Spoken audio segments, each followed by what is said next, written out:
Muito bem, o presidente do TSE, Alexandre de Moraes, defendeu uma regulamentação internacional para o uso de ferramentas de inteligência artificial nas eleições. Durante evento promovido pelo TSE e pela Fundação Getúlio Vargas, o ministro afirmou que houve uma demora na reação a ataques de extremistas radicais. Vamos assistir.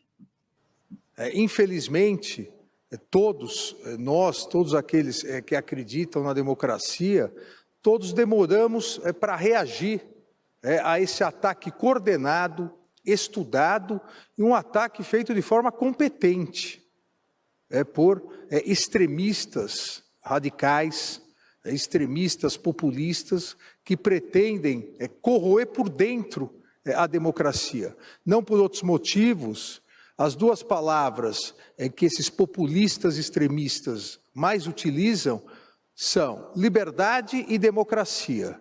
Liberdade para eles fazerem o que eles bem entendem, desrespeitando a lei, desrespeitando a justiça, e democracia para que eles coloquem quem eles quiserem no poder, solapando todas as regras tradicionais das democracias ocidentais. É absolutamente urgente e necessário que os países, as autoridades, se unam para que haja uma regulamentação, não só regulamentações nacionais, mas uma regulamentação internacional. Graeb, Moraes agora quer regular o mundo. Ele não está satisfeito com tudo aquilo que ele já andava fazendo, de uma maneira bastante heterodoxa aqui no Brasil, o que o levou, inclusive, a um recuo tático. Agora ele está aí fazendo propostas de âmbito internacional. Olha, não é que não haja nas redes sociais gente que fala em nome da liberdade, que muitas vezes é a liberdade de delinquir, gente que fala em nome da democracia, e há também nos poderes da República, e que, no entanto, é a democracia, entre aspas, do seu próprio grupo. Mas quando o Moraes sai completamente da sua alçada, das suas atribuições, e fala tudo com um discurso genérico, sem especificar qual é o ponto, ele passa, Graeb, a ter uma postura completamente política. E fica ridículo, né? Principalmente quando está fazendo propostas aí para um governo mundial ou algo nesse sentido. A megalomania, né, brasileira não tem limites, né? É o provincianismo deslumbrado. É o provincianismo deslumbrado. São as ambições megalonanicas, como disse uma vez uma capa da Veja, né? É o país pequenininho que julga que está na vanguarda do mundo, né? Enfim, o Lula faz isso o tempo todo em relação à política, à geopolítica mundial, né? Ele acha que, enfim, ele tem a solução para os conflitos da Ucrânia, de Israel e de Gaza, a solução para, enfim, refazer a ordem internacional e por aí vai. Só não consegue domar o Maduro, que está aqui do lado, né? Esse aí, né, que ele poderia ter alguma espécie de influência, esse aí continua fazendo o que bem entende, na hora que bem entende, do jeito que quer. Bom, e agora o Moraes... Não consegue saber, perdão, não consegue saber para onde ir diante de uma enchente no Rio Grande do Sul. Não consegue consertar uma goteira. E fica dando aí propostas mundiais. Querendo consertar o universo enquanto a própria casa está desabando, né? E agora o Moraes, com essa megalomania também. Agora, como você disse, Felipe, a gente não pode transformar em algo ilegítimo a discussão sobre as redes sociais. Ela acontece na Europa de maneira absolutamente séria. Você vai dizer que a Alemanha, que a França, que, sei lá, Espanha, não são países sérios, não são países que têm, onde a sociedade funciona, né? Não são países mais desenvolvidos do que o Brasil? São. E estão preocupados também com a dinâmica das redes sociais. Esse não é um problema inventado aqui no Brasil apenas por razões políticas. Como você bem disse, existem os liberticidas das redes sociais, existem os picaretas das redes sociais, existem os malandros e os estelionatários das redes sociais, existe um mundo inteiro de maldades e maluquices nas redes sociais.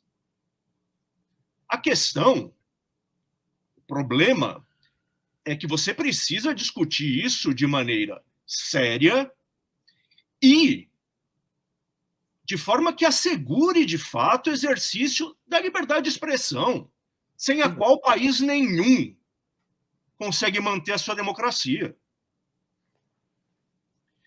Essa discussão do como, detalhadamente, como fazer isso, por meio de quais instituições, quem é que vai cuidar? Isso é que não acontece no Brasil. Tudo que acontece no Brasil vai acontecendo ou por meio de tentativas de contrabando, como o governo do Lula tentou contrabandear para aquele projeto de regulamentação das redes sociais no começo do ano passado, uma agência que seria obviamente controlada por ele, governo Lula, era um contrabando, ou então, de maneira absolutamente desprovida de qualquer outro controle, como está acontecendo na AGU, também do governo Lula, e como aconteceu no TSE, sob a jurisdição ali do Alexandre de Moraes. TSE e AGU, a gente já comentou aqui, criaram órgãos especiais para policiar as redes, à margem de qualquer espécie de vigilância ou controle. Isso é muito ruim também. Se é para ficar deste jeito, é importante, é indispensável que o Congresso acorde e resolva encarar de frente esse problema da regulamentação, porque ela está acontecendo. Acabou de sair agora a notícia. Está ali, na manchete do Globo. Aquela proposta da AGU de criar uma linha direta com as principais redes sociais para que o Jorge Messias, o Bessias da Dilma, possa ir lá e soprar no ouvido deles, isso aqui a gente não quer, isso aqui é fake news, tira aí, vai, tira aí, vamos, Deu certo. As redes assinaram o diabo do protocolo. Existe agora um telefone vermelho, um bate-fone, conectando o gabinete do Messias com as principais redes sociais que atuam no Brasil. Quem é que vai vigiar a conversa que acontece nessa linha direta? Como é que a gente vai saber o que está acontecendo? Não vai. Ou seja, é sim preciso encarar de frente a questão da regulamentação, porque ela está acontecendo às nossas costas, e sem que nada esteja nos protegendo ou nos defendendo. Então, passou a fase do governo, da oposição no Congresso, dizer não vai, porque já foi. Então, ou se mexe para pôr ordem na casa que já está bagunçada, se for desfazendo tudo, eu não sei qual vai ser a solução. Ou cria uma regulamentação que seja de fato discutida, que seja de fato desenhada, ouvindo as partes interessadas. Agora, do jeito que está aqui, não está rolando, não. Pois é, eu estou vendo a matéria que você acabou de citar. Governo Lula firma acordo com Big Techs para combate a fake news sobre as enchentes no Rio Grande do Sul. Tem uma foto aí dos representantes das plataformas Google, Meta, TikTok, X, Quai e LinkedIn, que devem tomar medidas para conter a divulgação de conteúdos falsos, e esse protocolo deve ser seguido pelos próximos 90 dias. A questão que se coloca é: e quando o governo Lula mente a respeito desse tema objetivo? A gente já trata há muito tempo das mentiras do governo Lula, mesmo se arrogando de combatente das fake news em relação a outros temas. Mas já que fechou acordo sobre as enchentes no Rio Grande do Sul, e quando mente a respeito disso? Isso estava sendo debatido essa semana, em relação a algumas declarações, alguns episódios aí que aconteceram já nesse âmbito. Então a gente tem que olhar com muito cuidado. O Grebe já tinha escrito a respeito desse tema e eles continuam avançando. E a gente sabe no Brasil como o governo ele tem poder sobre a iniciativa privada, de constranger, de impelir, etc. E, às vezes, a própria iniciativa privada acha que está fazendo ali uma pose bem bacana de combate a fake news, acaba se associando e depois a gente pode ver essa ferramenta ser mal utilizada. Então, ficam aqui as nossas ressalvas em relação a isso. Na sequência, o Alexandre de Moraes afirmou que as Big Techs não podem continuar como terra de ninguém. Ele tinha que usar uma das expressões favoritas dele, que aparece em todas as decisões. Liberdade de expressão não é liberdade de agressão, tudo em maiúsculas, cheio de exclamação no final. Rede social não é terra de ninguém, rede social não é terra de sem lei, tudo maiúsculas, caps lock, exclamação. Vamos assistir a esse momento em que o Moraes verbaliza isso. Há hoje a necessidade também de uma discussão do ponto de vista internacional para que a ONU lidere uma declaração de direitos digitais em defesa da democracia. Nós não podemos permitir que essas Big Techs que atuam no mundo todo continuem sendo terra de ninguém. Nós não podemos permitir que essas Big Techs sejam consideradas empresas de tecnologia. São empresas de publicidade, empresas de mídia, empresas de informação. E, como tais, devem ser responsabilizadas igual todas as demais. Há anos atrás, há décadas atrás, nós tivemos o grande desafio de como regulamentar o uso da televisão no sistema eleitoral. Como evitar que esse grande mecanismo de comunicação de massa pudesse interferir nas eleições. E houve a regulamentação. Olha, por que não pode haver uma regulamentação em relação às redes sociais? Se houve em relação à rádio, jornais, revistas, televisões, da mesma forma, a regulamentação em relação às redes sociais. Será que ele quer que as redes sociais fiquem tão ruins quanto as emissoras de TV e rádio, geralmente aqui no Brasil? Fica parecendo, né? Porque há realmente problemas graves com o mercado da comunicação no Brasil. Você tem aí uma série de concessões públicas, isso já é motivo para os empresários temerem que o governo casse a sua concessão. Você tem os escambos com verba de publicidade, seja federal, estadual, municipal, com contrapartida editorial, principalmente federal, onde a verba é maior. E aí você tem os veículos que são recordistas, que aparecem eventualmente no ranking divulgado por uma mídia impressa, que não é aquela na TV e rádio, que nunca divulga esse tipo de notícia. E você tem toda uma legislação eleitoral bastante complicada que muitas vezes gera decisões com viés, né?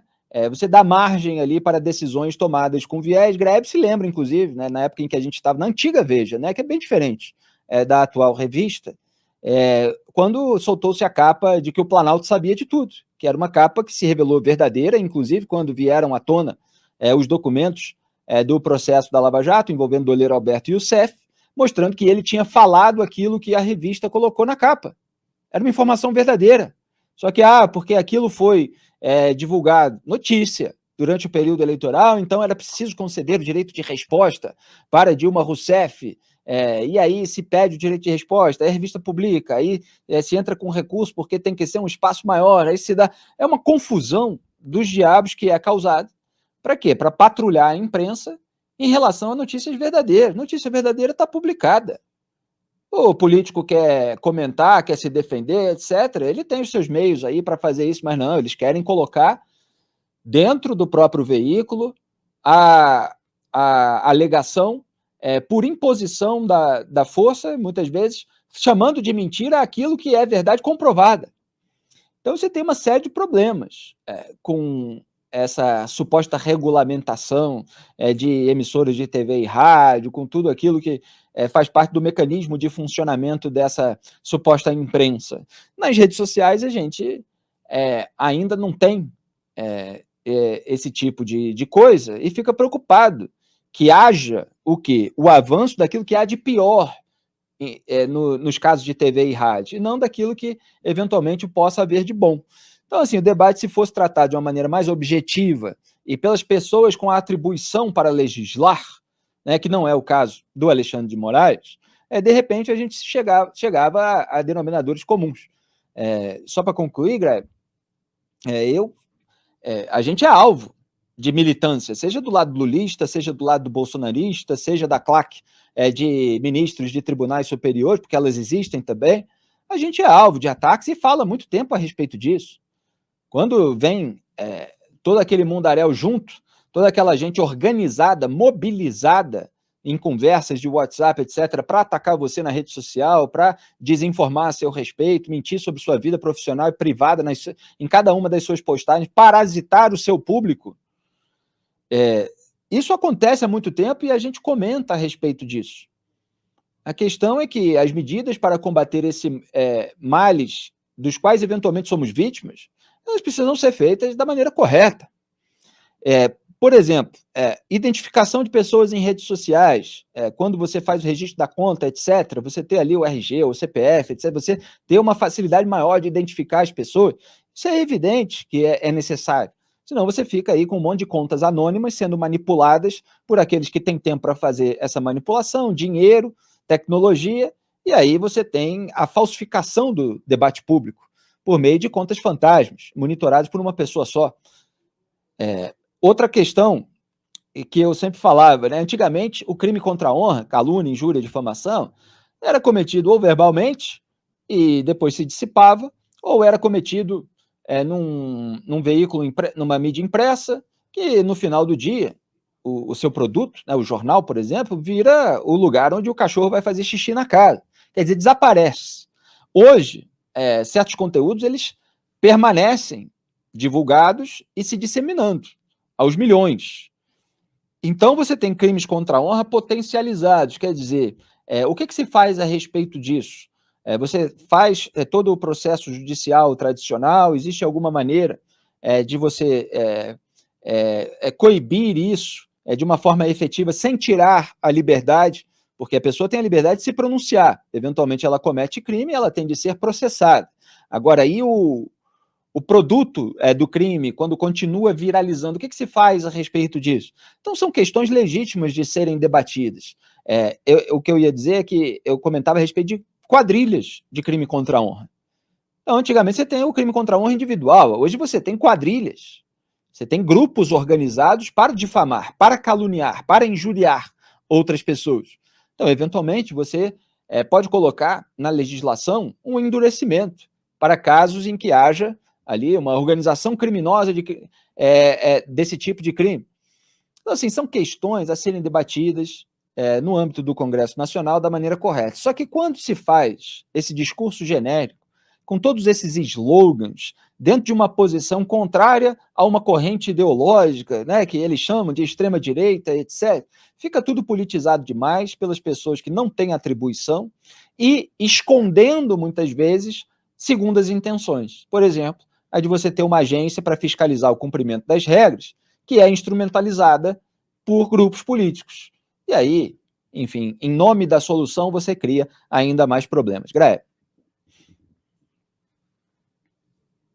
Não entendi o que você falou, porque o microfone não estava.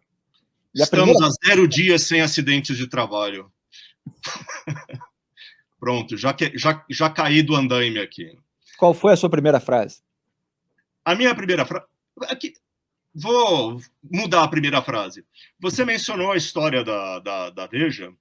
Eu estava de plantão naquela fatídica eleição e eu fiquei lá às voltas com a ordem judicial, discutindo com os advogados, publica, não publica, publica, não publica, o tal do direito de resposta contra uma reportagem baseada em documentos verdadeiros.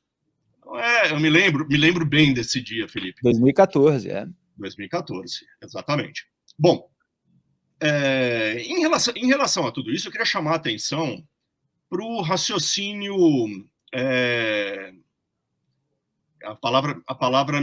para a falácia que tem no raciocínio do Alexandre de Moraes.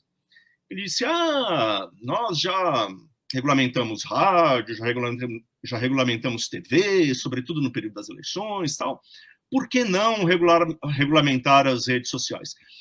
A pergunta é como regulamentar as redes sociais? Porque, embora elas ganhem dinheiro fazendo publicidade, vendendo publicidade, elas não são iguais à televisão e às rádios no outro aspecto, porque elas não são as produtoras de 99,99% do conteúdo que está lá dentro.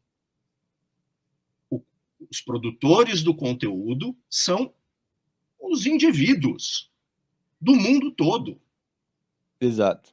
Sem prestar atenção fundamental. Fronteiras. Isso muda tudo. É. Isso força a que essa regulamentação, que já está assentada no caso da televisão, no caso da rádio, né, não possa se dar da mesma maneira nas redes sociais. Então, o Alexandre de Moraes está querendo fazer muito simples uma coisa que nem de longe é tão fácil assim. A menos que você, de fato, passe para as redes sociais o dever de serem editoras de tudo que é dito dentro delas. Assim como uma televisão edita tudo que é publicado nos seus jornais, uma rádio veta ou autoriza tudo que sai no seu canal. É isso que a gente quer das redes sociais, transformar o Mark Zuckerberg, o Elon Musk e mais 2 ou 3 caras aí sim, editores não só de uma nação inteira, como queria o Toffoli, mas do mundo todo? Não dá. Não dá, não é simples a questão. Então não venha com soluções fáceis e com essas bobagens de internet, né, rede, aqui não é terra de ninguém, para com isso, fala sério sobre o assunto. Bravata, né? São palavras ao léu. Isso. O conteúdo informativo, nutritivo dessas palavras é zero. É gordura trans do pensamento, isso aí.